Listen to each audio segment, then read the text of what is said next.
तो जी पुर्तगाल का अगर आपने गोल्डन वीज़ा और D7 कैटेगरी का वीज़ा अप्लाई करना है तो क्या टर्म एंड कंडीशन है।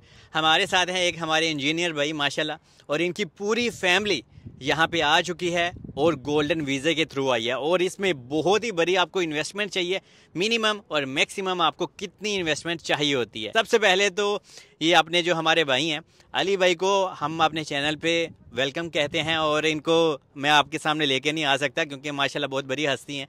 तो एनीवे सबसे पहले बहुत बहुत शुक्रिया अली भाई। और अभी आप बताएं कि आपने ये प्रोसेस कैसे स्टार्ट किया, और इन्होंने जनाब ये सारे पैसे अपने भाई के ऊपर लगाए हैं। ठीक है, बहुत अच्छी बात है और मैं आई रियली अप्रिशिएट कि आज भी इस दुनिया में ऐसे लोग हैं जो अपने भाइयों का एहसास करते हैं और अपने भाइयों के लिए 5-6 करोड़ यूरो ऐसे बहा देते हैं। Anyway here we go। तो अली भाई आप कैसे और कहाँ से आपने ये स्टार्ट किया, ये माइक आपके पास है।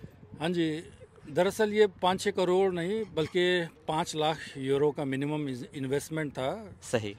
ये 2021 में दिसंबर में ये जो रियल इस्टेट ऑप्शन था वो बंद हो गया, तो हमने अक्टूबर 2021 में एप्लीकेशन सबमिट कर दी थी। सही। तो उस वक्त जो प्रॉपर्टी थी वो अंडर कंस्ट्रक्शन थी। सही।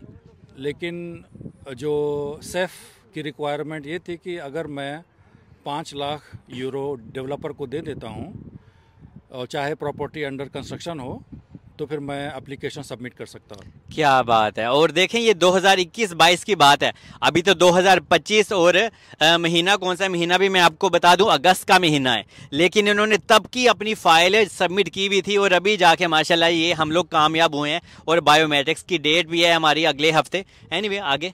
हाँ जी, तो फिर वो हमने डेवलपर को 5,01,000 यूरो दे दिया और फिर उन्होंने हमें एक लेटर दिया। फिर उस लेटर को प्लस और passport copy, PCC, marriage certificate, birth certificate बच्चों के, ये सारी चीज़ें हमने उसको ऑनलाइन एप्लीकेशन अपलोड की। उस टाइम सेफ था, सेफ में। और उसके बाद उन्होंने हमें एक फ़ीस जमा करने के लिए वाउचर दिया। सही। वो हमने फ़ीस जमा कर दी। उसके बाद हम तकरीबन 4 साल हो गए होने वाले हैं, वेट करते रहे। मतलब कि वो जो स्टेटस होता था वो अंडर एनालिसिस दिखाता, एनालाइज दिखाता है। सही है।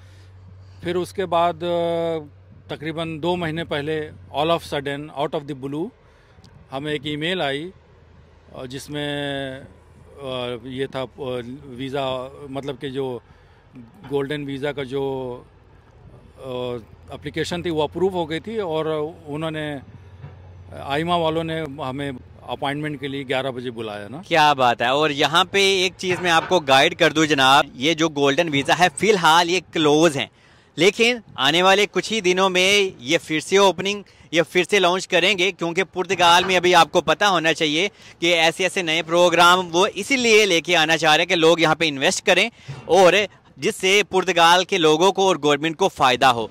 तो बहुत जल्दी आप लोगों को गुड न्यूज़ भी मिलेगी जो गोल्डन वीज़ा और D7 वीज़ा वगैरह अप्लाई करना चाहते हैं। लेकिन D7 के बारे में मैं बाद में आता हूँ। अच्छा, तो आगे आप बताएं जी। जी, तो बेसिकली 2023 में दिसंबर में पुर्तगीज़ गवर्नमेंट ने जो रियल इस्टेट ऑप्शन था गोल्डन वीज़ा का वो बंद कर दिया, क्योंकि उसकी वजह से प्राइसेस बहुत बढ़ रहे थे प्रॉपर्टीज़ के और पुर्तगीज़ जो पॉपुलेशन थी वो प्रोटेस्ट कर रही थी। तो उसके प्रेशर में उन्होंने रियल इस्टेट ऑप्शन बंद कर दिया। बाकी दूसरे ऑप्शंस अवेलेबल हैं, जैसे कि 500,000 अगर आप पुर्तगीज़ बैंक में 5 इयर्स के लिए डिपॉजिट कर दें तो फिर आप अभी भी पोर्चुगल गोल्डन वीज़ा के लिए अप्लाई कर सकते हैं। और यहाँ पे एक थोड़ा सा ट्विस्ट है, ये आम और गरीब बंदे या मिडिल क्लास बंदे के लिए भी बिल्कुल नहीं है। ठीक है, क्योंकि जनाब यहाँ पे अभी अगले हफ्ते हमारी अपॉइंटमेंट है यहाँ पे, क्योंकि इनके भाइयों की और पूरी फैमिली की बायोमेट्रिक्स की डेट है। तो 6,000 रुपये पर पर्सन TRC कार्ड की फ़ीस है जनाब। मैं भी शॉक्ड हो गया था, लेकिन गोल्डन वीज़ा की इतनी ही फ़ीस होती है। और इनको जो TRC कार्ड मिलेगा वो TRC कार्ड नहीं होगा, वो इनको परमानेंट रेजिडेंसी यहाँ पे मिलती है गोल्डन वीज़ा वालों को। और जब इनको वो मिल भी जाएगी वो भी मैं आपको बता दूंगा। तो ये समझ लें कि ऑलमोस्ट 36,000 यूरो हमने आइमा को देना है रेजिडेंसी के लिए। अच्छा, आगे आप बताएं। हाँ जी, तो बेसिकली जब आइमा का वो लेटर आया तो हम उसको लेकर हमने वीज़ा के लिए, टूरिस्ट वीज़ा के लिए अप्लाई किया पोर्चुगीज़ एम्बेसी में। फिर उन्होंने सबको हस्बैंड वाइफ प्लस 4 चिल्ड्रन को सबको वीज़ा इशू कर दिया। हमने तो मांगा था 20 दिन का, लेकिन उन्होंने 1 महीने का वीज़ा सबको दे दिया। और अभी इनकी फैमिली माशाल्लाह यहीं पे है, लिस्बन में ही है। और इनके माशाल्लाह अपार्टमेंट भी बहुत अच्छे हैं, वो आपको बाद में सारी चीज़ बताता हूँ। जो इन्होंने इन्वेस्टमेंट किया था इनकी प्रॉपर्टी, इसके ऊपर मेरा पहले भी व्लॉग है कि ये जो इन्होंने प्रॉपर्टी ली थी, जो 2 अपार्टमेंट लिए थे, बहुत एक्सपेंसिव लिए थे, क्योंकि यहाँ पे प्रॉपर्टी के रेट्स अप हैं बहुत ज़्यादा, और इनकी प्रॉपर्टी है भी बहुत खूबसूरत। एक चीज़ बताइएगा, लोग मुझसे ज़्यादा क्वेश्चन करते हैं कि ये जो टोटल इन्वेस्टमेंट हमने कितनी की थी, 6 लाख या 7 लाख यूरो जितना भी था, ये हमने ट्रांसफ़र कैसे किया था? स्टेप बाय स्टेप किया था, इंस्टॉलमेंट वाइज किया था, या एक ही झटके में हमने इंडिया, पाकिस्तान या कनाडा से हमने पुर्तगाल में इन्वेस्ट कर दिए थे बैंक के थ्रू? हाँ जी, तो मिनिमम होना था 500,000, लेकिन हमने 2 अपार्टमेंट खरीदे थे, क्योंकि एक ऐसा अपार्टमेंट नहीं मिल रहा था जो एग्जैक्टली 500,000 का हो, या तो उससे कम मिल रहा था या उससे कहीं ज़्यादा। तो हमने फिर 2 अपार्टमेंट्स लिए, दोनों की कीमत मिला के 7 लाख यूरो बनी। सही। तो हमने पहले 5 लाख यूरो दे दिया, क्योंकि वो प्रॉपर्टी अंडर कंस्ट्रक्शन थी, ताकि हमारा एप्लीकेशन सबमिट हो जाए। और उसके बाद जब कंप्लीशन हुआ तो बाकी 2 लाख यूरो और दिए, तो टोटल 7 लाख यूरो का इन्वेस्टमेंट। क्या बात है! ये समझ लें, पाकिस्तानी अगर मैं बात करूं तो ये कोई तकरीबन 21 करोड़ रुपया बनता है, और अगर मैं इंडियन रुपीस में बात करूं तो ये कोई 7 करोड़ के लगभग बनता है। और ये वही अपार्टमेंट है जो माशाल्लाह मैंने अपने हाथों से अरेंज किया था सारा अंदर से, क्योंकि ये यहाँ पे होते नहीं थे, तो माशाल्लाह मैं ही सारा सीन करता था, और इन्होंने समझ लें जैसे कि मुझे जनाब पूरा सर्वेंट बना दिया हुआ था। मैं माशाल्लाह अपनी तरफ से अच्छा करता था, और बहुत ही खूबसूरत अपार्टमेंट भी है इनके। वो वीडियो का लिंक मैं डिस्क्रिप्शन में दे भी दूंगा। एनीवे, तो जो सबसे अनयूजुअल चीज़ ये है कि इस कार्ड का फीस जो है पर हेड तकरीबन 6,000 यूरो फीस है। अमूमन जैसे मेरा D7 था, तो उसकी फीस थी 170 यूरोज, लेकिन गोल्डन वीज़ा के पर कार्ड की फीस तकरीबन 6,000 यूरोज है। तो 36,000 यूरोज हमने उधर पे करना है जिस दिन हमारा फिंगरप्रिंट होगा। और इसकी टर्म एंड कंडीशन क्या है? कितनी देर आप स्टे कर सकते हैं, कितनी देर आपकी फैमिली वापस जा सकती है? गोल्डन वीज़ा का सबसे बड़ा बेनिफिट ये है कि पहले साल खाली 7 दिन 1 साल में रहना है। सही। अगर आप ज़्यादा रहना चाहो तो कोई लिमिट नहीं है, लेकिन मिनिमम जो है ना 7 दिन है। सही। अगले साल 14 डेज 1 साल में। तो ये सबसे फ्लेक्सिबल चीज़ है। और दूसरा ये कि TRC के बजाय PRC देते हैं, परमानेंट रेजिडेंट कार्ड, और उसको आप ले जाके दूसरी यूरोपियन कंट्रीज़ में कन्वर्ट करा सकते हैं। क्या जैसे जर्मनी, नेदरलैंड्स, फ्रांस।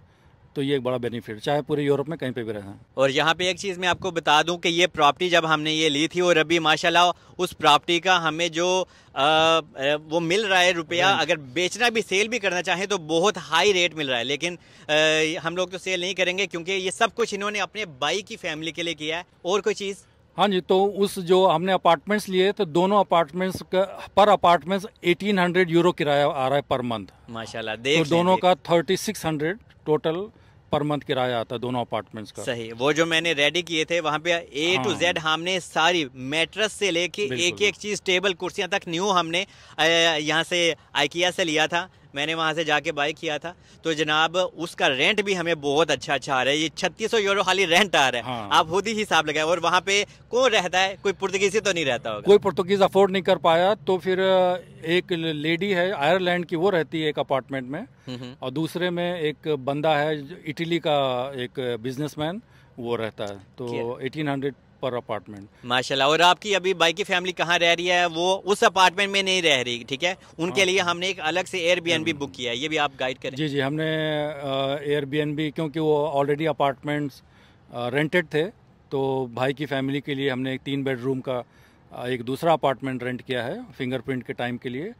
और उसके बाद फिंगरप्रिंट देने के बाद वो वापस चले जाएंगे, और जब कार्ड आएगा तो फिर आएंगे परमानेंटली यहाँ रहने के लिए। अच्छा, यहाँ पे एक चीज़ लोगों के माइंड में आ रही होगी कि अपॉइंटमेंट आपने इंडिया से कैसे लिया अपनी फैमिली के लिए, ये भी ज़रा गाइड करते हैं। दरअसल हमने अपॉइंटमेंट नहीं ली, आइमा ने जो हमें लेटर इशू किया उसमें ही अपॉइंटमेंट का डेट, जगह, टाइम सब मेंशन था। क्या बात है, वेरी गुड। और जो हमने इंडिया से अपने ये डॉक्यूमेंट्स रेडी किए थे, क्या हमने इनको अपोस्टल करवाया था? ये लोगों के क्वेश्चन है। हाँ, उसमें जो birth certificate, marriage certificate, PCC सारा अपोस्टिल करवा लिया था। क्या बात है, क्या बात है। चलें जी, ये सारी वो इन्फॉर्मेशन थी जो आप लोग मुझसे ज़्यादा पूछते थे, और ये बहुत जल्दी यहाँ पे फिर से ये लॉन्च वगैरह इस टाइप का वीज़ा करेंगे, तो फिर से आप लोग अपने लिए जनाब प्रॉपर्टी वगैरह बाई करके इन्वेस्ट कर सकेंगे, लेकिन थोड़ा सा चेंजिंग लेके आएंगे।